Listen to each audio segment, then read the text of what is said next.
तो नए बच्चे जब स्कॉलरशिप का फॉर्म भरते हैं तो उनको जब ही जाके पता लगता है कि हमारे इस डॉक्यूमेंट में ये कमी है कि नाम अलग है, कि मोबाइल नंबर नहीं लगा हुआ आधार कार्ड में, बैंक नंबर दूसरा लगेगा। तो ये चीजें उनको बाद में पता चलती हैं और उस टाइम तक टाइम निकल जाता है कि चीजों को सही करा पाए, करेक्ट करा पाए, और स्कॉलरशिप आपकी आंखों के आगे से दूर हो जाती है। 75,000, 1 लाख, 1.5 लाख रुपए जो आपके पास आने थे वो दूर हो जाते हैं। समझो बीटेक का बच्चा 1.5 लाख फीस है, अगर मान लो जर्नल में भी है तो उसकी 50% फीस कितनी, 75,000। भाई बहुत होते हैं।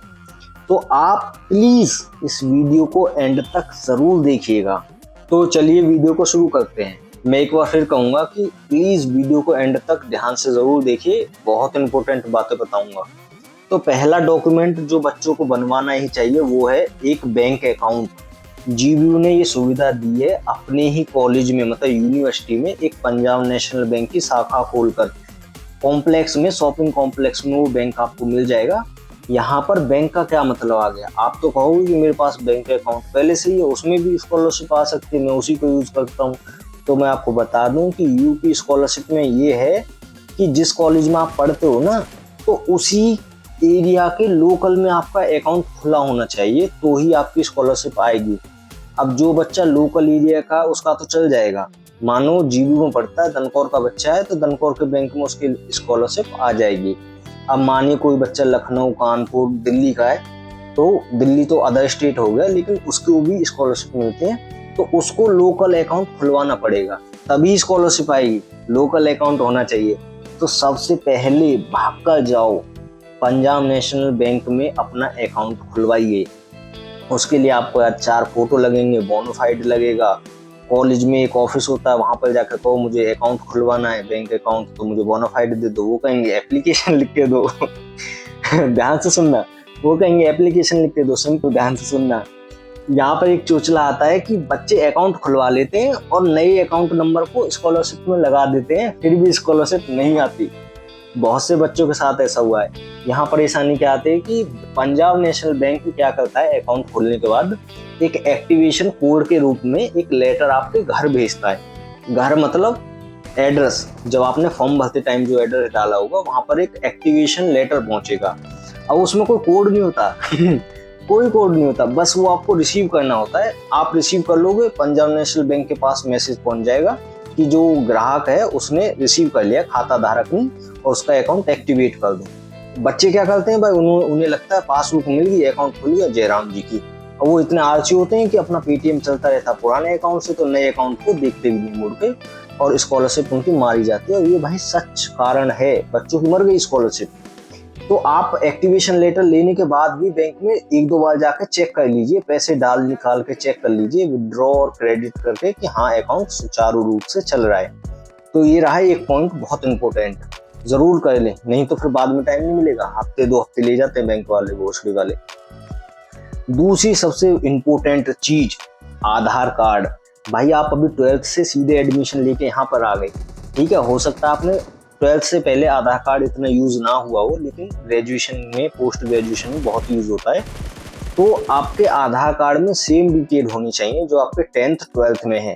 और आधार कार्ड में सबसे इम्पोर्टेंट चीज है कि आपका करंट, खट से नंबर पकड़ लेना, खट से उस पर कॉल आ जाए एक टावर पे भी, वो वाला मोबाइल नंबर लगवाना, नहीं तो वहां पे 3 टाइम वेरिफिकेशन मिलता है। जब आप फॉर्म भरोगे ना, तो सिर्फ 3 बार आप OTP मंगा सकते हो अपने आधार कार्ड से। तो बेस्ट मोबाइल नंबर अपने आधार कार्ड में लिंक करा लेना। तो ये था आपका आधार कार्ड के बारे में। तीसरी सबसे बड़ी चीज है कि आपका इनकम सर्टिफिकेट। भाई बच्चों का इनकम सर्टिफिकेट एक्सपायर पड़ा होता है, पापा बनवाते नहीं, क्योंकि जरूरी थोड़ी है कि पापा के हयाते चल रहे हैं कि इनकम सर्टिफिकेट हर दिन चाहिए है, तो रिन्यू पड़ा होगा, तो रिन्यू करा लीजिए, बहुत टाइम अभी। बच्चों को बाद में पता चलता है कि एक्सपायर हो गया। फिर उसको रिन्यू कराने जाते हैं तो भाई नंबर नहीं मिलता, 2-2 हफ्ते जाते हैं, इतने में टाइम निकल जाता है।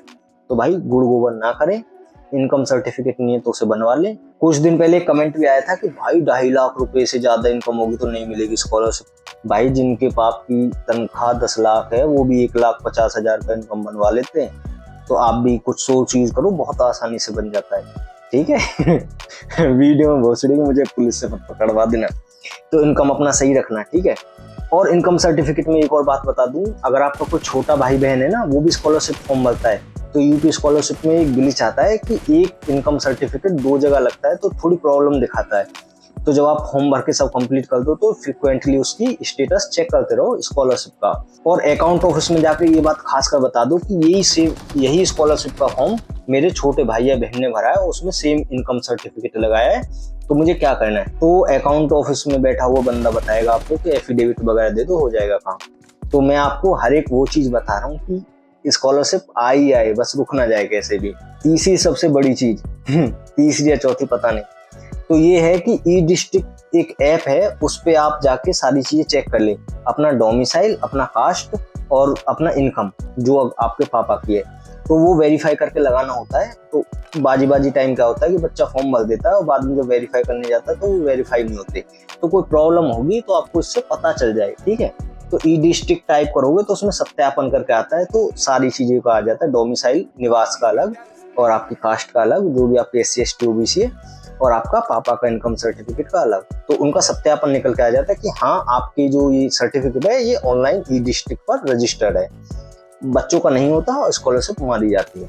अभी जुलाई खत्म हुआ, अगस्त आने वाला है और मोस्ट प्रोबेबली इसके फॉर्म सितंबर के एंड तक आ जाते हैं, तो उससे पहले सारे काम करा लीजिए, नहीं तो परेशानी भुगतनी पड़ेगी और बड़ा नुकसान हो जाएगा। भाई CS BTech CS कर रहे हो, 1.5 लाख भाई गांड में घुस जाएंगे आपके, ठीक है। बाप रोएगा अलग, आप रोओगे अलग। मोह माया में मत खोइए, सिंगल रूम मिला है तो उसमें पड़े मत रहिए, सारे काम करा लीजिए, यही आपकी लाइफ है ना। स्टूडेंट बनिए, सचेत स्टूडेंट बनिए। चलिए बाय बाय, मिलते हैं किसी और वीडियो में। अगर कोई क्वेरी है तो कमेंट करिए, बताइए।